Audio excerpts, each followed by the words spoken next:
Hey gang, it's me. And I just wanted to take a second to talk about this whole Loot Crate apocalypse. Lootcratemageddon. There's a bunch of different names for it, but basically what it all boils down to is sudden prolific amounts of loot crates in a lot of popular games, like Battlefront 2, Forza 7, Shadows of Mordor is getting into this crap now. And I mean, loot crates in themselves are just the latest manifestation of a trend that has been happening in gaming, where developers and publishers are just trying to gouge people for more and more money. And it's the kind of crap that you would expect in a free-to-play game, like something you downloaded on your phone, but it's not something you would expect in a AAA game, something you probably paid 40, 50, 60, maybe even more for.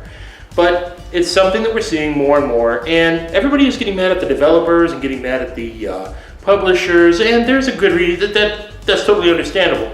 You know, I can totally get behind people being upset about that, but the problem is we can't be just upset at them.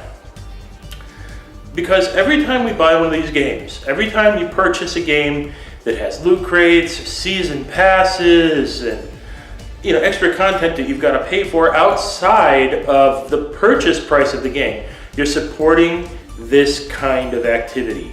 Because your money votes. Every time that you buy a game, your money votes. So, even if you buy the game and say to yourself, well, okay, I bought the game, but I'm not going to buy any of the content, so that should work, right? Well, no, it really doesn't, because as long as you're buying the game, that still, as far as they're concerned, is a vote for that kind of activity in the game. You can't just go halfway on this. And I know that for a lot of people, it's really tempting to buy a game that you want to play, especially if you've got a lot of friends that are playing the game. Battlefront's going to be one that I know a lot of people are going to be into. A lot of people are going to have friends that are into it, and it's going to be one of those things where, oh, you really want to buy it, but it's full with so many loot box shits, but you really want it because your friends are going to play. This is kind of the problem that we have. Everybody is upset because these exist, but they keep buying the games. You do it, I do it, we all do it. We keep buying the games, and as long as we keep buying the games and we keep feeding these companies money, they take that as a vote that what they're doing is good and that we like it.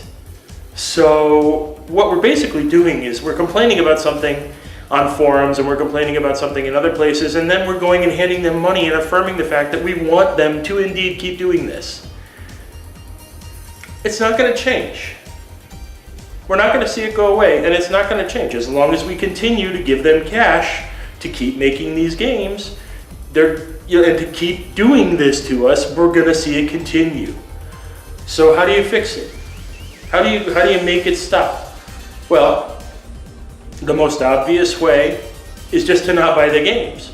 And it sounds really great on paper, but we all know that's not going to happen. It's just not.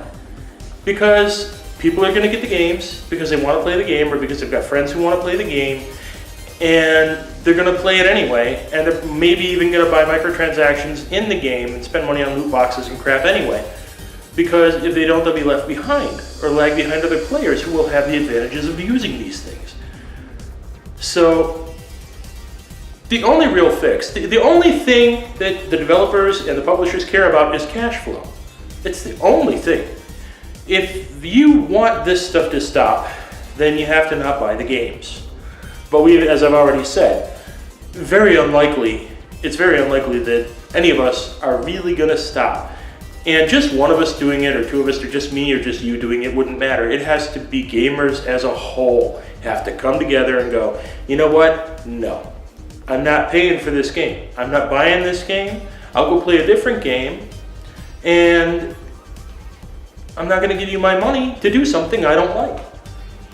But until that happens, when we get mad and we point the finger at these developers and these publishers, we kind of got to remember that half the reason they're doing it is because of us.